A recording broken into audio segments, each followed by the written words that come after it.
that, let's bring in David Key, spokesman for Israeli Prime Minister Benjamin Netanyahu, as we're less than 24 hours from the big celebration tomorrow. David, good to see you.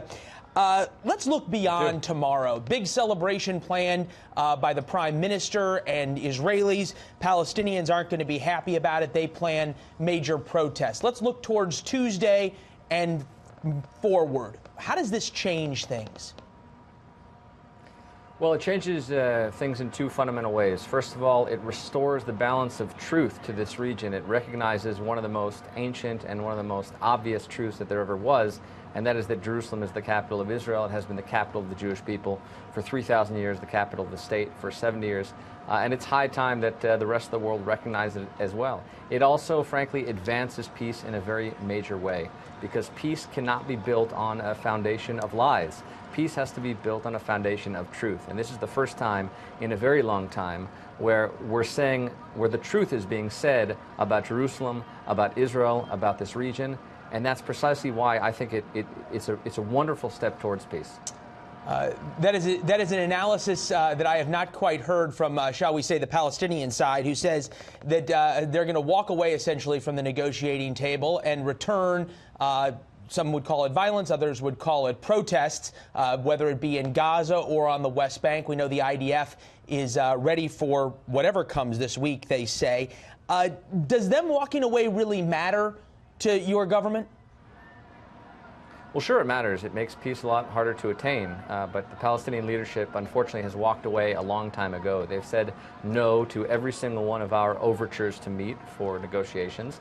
Instead, they're paying hundreds of millions of dollars to terrorists and murderers and the families of terrorists. To give you one example, Hakeem Awad, who murdered almost an entire family, is being paid $2 million over the course of his lifetime. Well, imagine what $2 million could do if it went to peace instead of to terrorists. So it's not the first time that the Palestinians are saying no to us. We hope they say yes, because peace needs dialogue and discussion and compromise. But the Palestinians are saying no to all of that.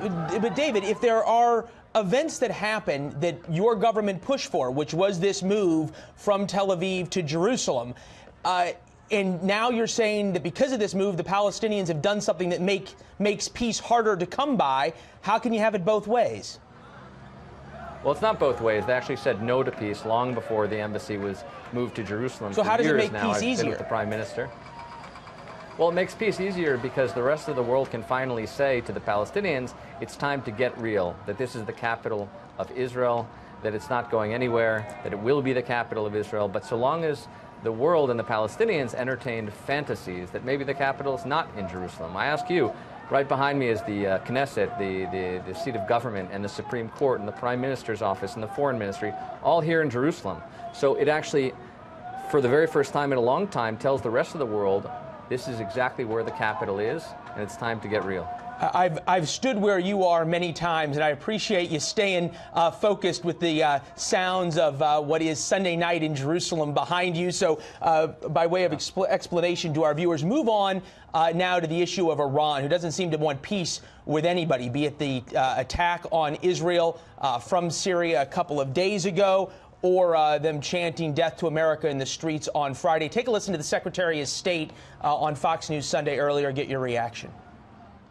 I think Rouhani and Zarif need to explain why it's the case that while this agreement was in place, Iran continued its march across the Middle East. How concerned is your country about what the Secretary just said, Iran's march across the Middle East, and what are you willing to do about it? Well, Iran just shot 20 missiles into Israel. Iran has moved its army 1,000 miles westward. What on earth is it doing on Israel's border? Why is Iran there in the first place? And to get the answer to that question, you just have to listen to what their leadership says. And they're not just shouting death to Israel, they're also shouting death to America.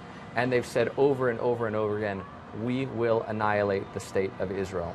Just a few days ago, the Prime Minister exposed over 100,000 secret files and documents from Iran's secret nuclear archive, which proved beyond a shadow of a doubt that Iran had a comprehensive program to build a nuclear weapon. And the Iranian leadership was lying through its teeth. Just a few days ago, Zarif, the foreign minister, said, we never wanted to build a bomb, except for the fact that they had an entire methodically cataloged arsenal, archive, of nuclear weapons that prove the precise opposite. David, this brings up an important point, and that is that reasonable people could agree there was not a lot of love lost between President Obama and your boss, Prime Minister Netanyahu, and there were some fundamental disagreements, especially about Iran's nuclear program.